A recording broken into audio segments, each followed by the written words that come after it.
In this unit, we are going to be discussing carboxylic acids. And our first task as we get into this functional group is learning how to name these molecules. First, a reminder of the carboxylic acid functional group. We are going to be looking at molecules that contain a COOH group, which we can write out like so. And I'll put R here as our generic placeholder for whatever group is there. We can also abbreviate that commonly as just COOH.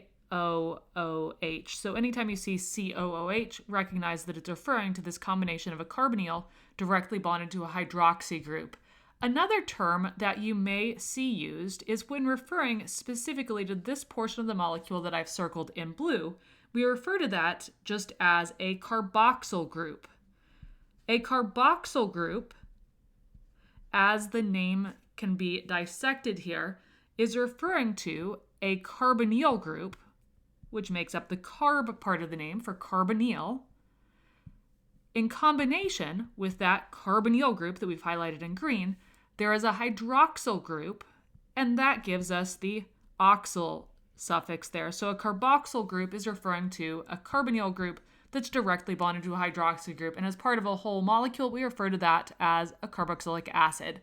So by the end of this video, you'll be comfortable with determining the IUPAC names for carboxylic acids, and you will also have a handle on what common names for carboxylic acid molecules you should be familiar with. So let's go ahead and take a look at the IUPAC nomenclature of these molecules. As we begin to talk about the IUPAC nomenclature of carboxylic acids, the first thing that we need to be aware of here is that if we are looking at a molecule that has a carboxylic acid functional group with any other functional group, the carboxylic acid group is going to determine the parent name of the molecule. In other words, the carboxylic acid group is going to outrank all of the other functional groups we've talked about, such as ketones, aldehydes, amines, etc., in determining the parent name. And so if there's a carboxylic acid functional group within the molecule, we automatically know that the parent name is going to follow the template of an alkanoic acid. Alkan referring to the length of the longest carbon chain that contains that carboxylic acid group, and the oic acid designating to us that there is a COOH group within that molecule. And that alkan part of the name includes the carbon of that carbonyl group. So alkanoic acid, whatever term we use there, if we use propanoic acid, for example, that's going to indicate that we have a 3-carbon chain, and that 3-carbon chain includes the carboxylic acid functional group.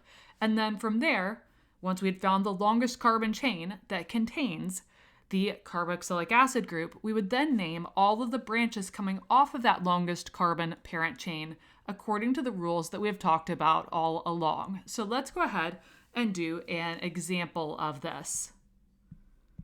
So in our example, we'll go ahead and draw out a structure here of a molecule that contains a carboxylic acid group, as well as some other functional groups to highlight that the carboxylic acid group is going to anchor the name of this particular molecule. So we'll go ahead and fill in all of our information here.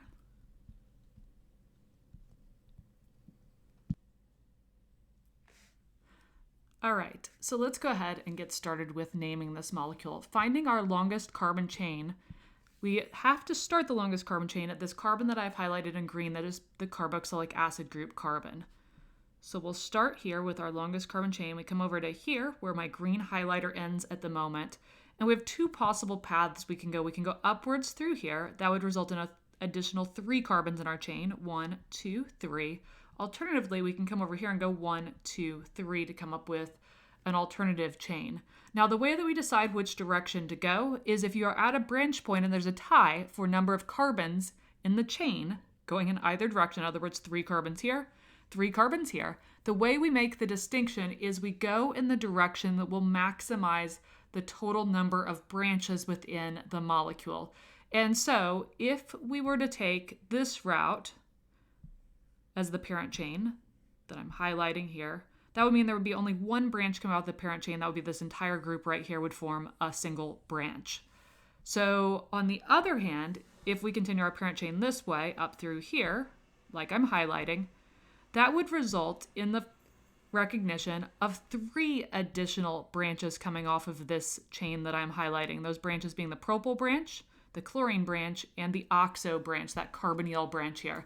And so that's going to be the correct way to go, is whenever there's a tie, you want to maximize the number of branches. So we come up through here, here, and here to give us our longest carbon chain.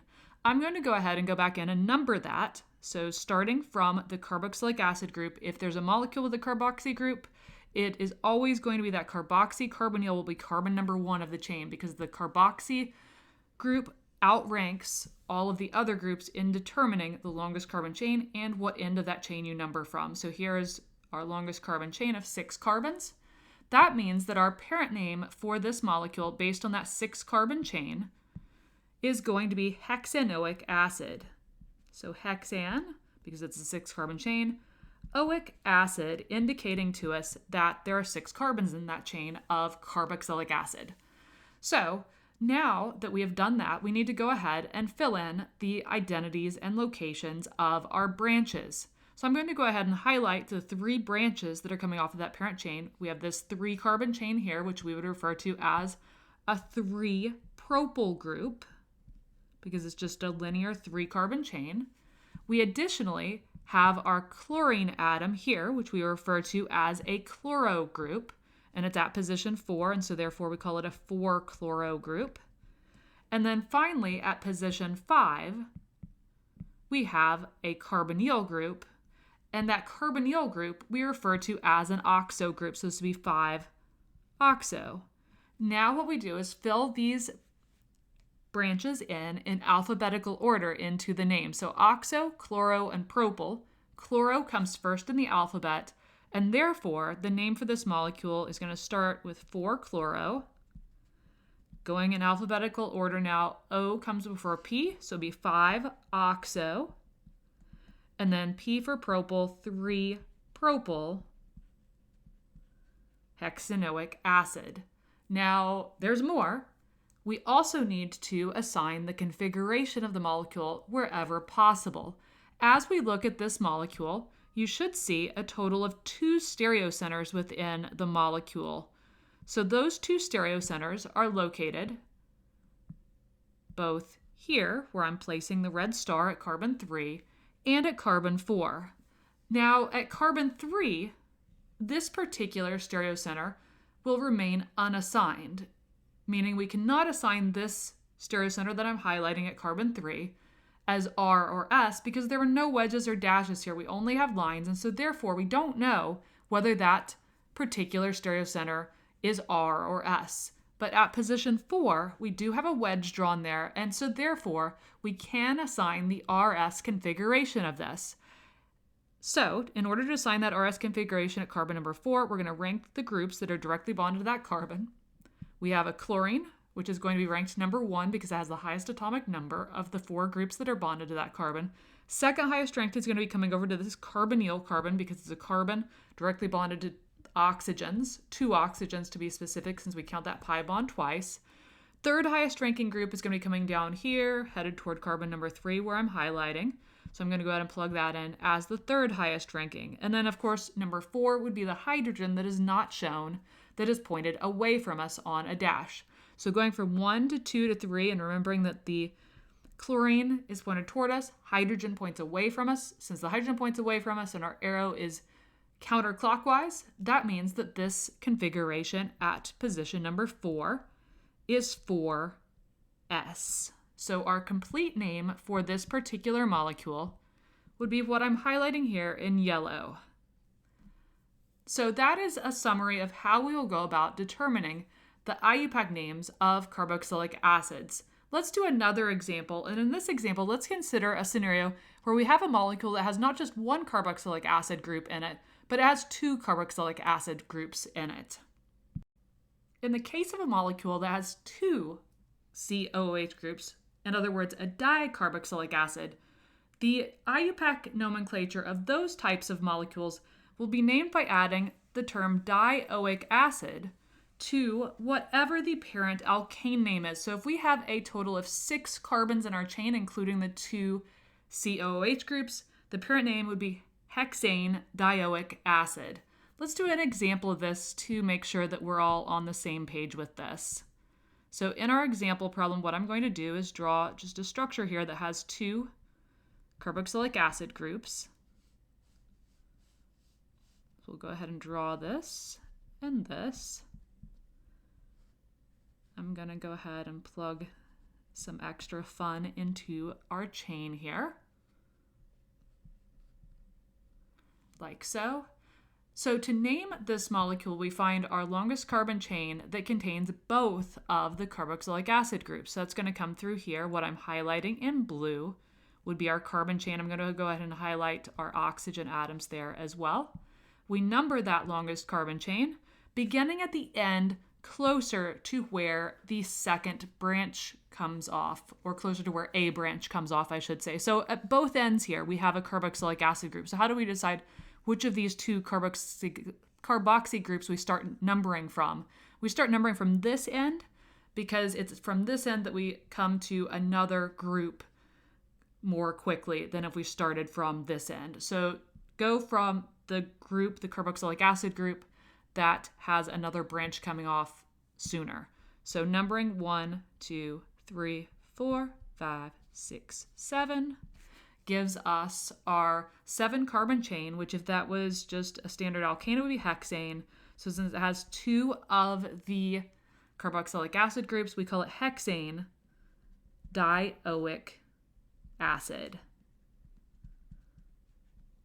And it should actually, my bad, be heptane dioic acid because it is a 7 carbon chain, not a 6 carbon chain. So heptane dioic acid is the parent name. And then we name the branches using the standard method for doing so. So we have an isopropyl branch here at carbon 2.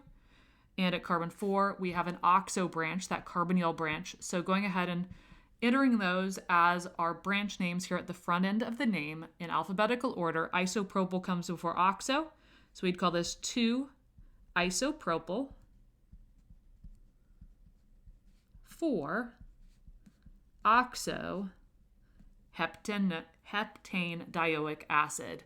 We also additionally have 1 stereocenter within this molecule that we need to specify as R or S.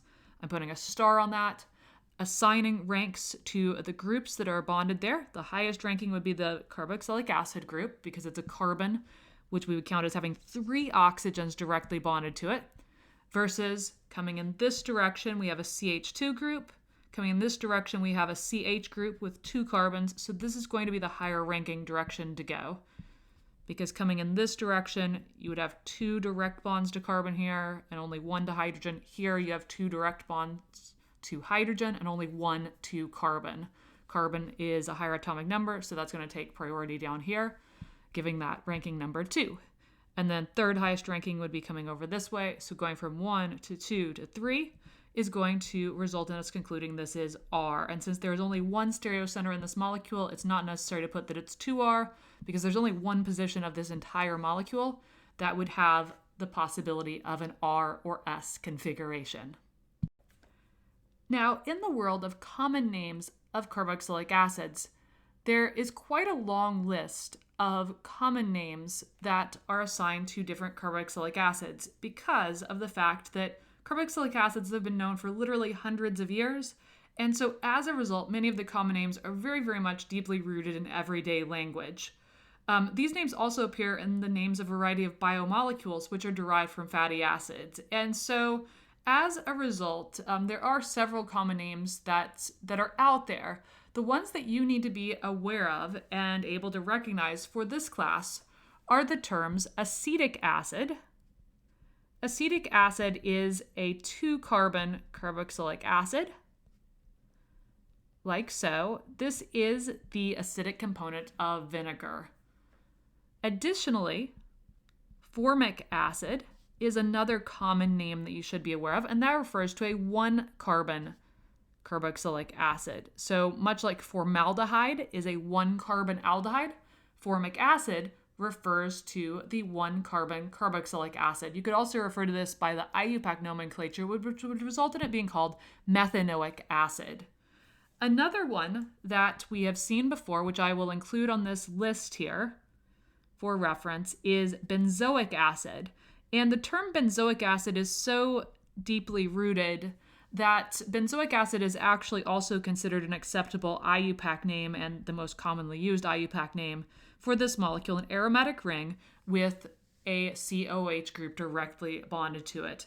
And then finally, another particular molecule that you will be likely aware of once I provide the name for it is this molecule. So we have a carboxylic acid group, then we have a carbon here as part of a 3-carbon chain with a hydroxy group coming off here, like so. We could refer to this by the IUPAC term, which is probably a term that you don't recognize specifically by name. The IUPAC name for this, having a 3-carbon chain, would mean that it's propanoic acid as the parent name. There is a hydroxy group at carbon 2, so we'd refer to it as 2-hydroxy, referring to that alcohol group as a branch. So 2-hydroxypropanoic acid. And then what I didn't quite have room for there was the configuration of that molecule. Specifically, there is a stereocenter at position 2, and that would have the S configuration, so it would be S2-hydroxypropanoic acid, or much more frequently used, the common name for this is lactic acid. Lactic acid is a molecule that results from the rapid generation of energy, for example, in heavy weightlifting or doing a sprint, where glucose is metabolized anaerobically to result in the formation of this S-lactic acid product, which is thought to be one of the reasons why muscle soreness often results from those types of strenuous exercises, the accumulation of lactic acid and other byproducts of that anaerobic metabolism. So these are the 4 carboxylic acids that you should be able to recognize and should be aware of based on their common names. In the next video, we'll continue to look at concepts related to the nomenclature of carboxylic acids by exploring how we go about naming carboxylic acids if they have lost a proton. Because carboxylic acids are relatively acidic, low pK molecules, they readily lose the proton here that is directly bonded to the hydroxy group in each of these. And so as a result, it's common for these to be deprotonated, and we need to be able to name those deprotonated carboxylic acids.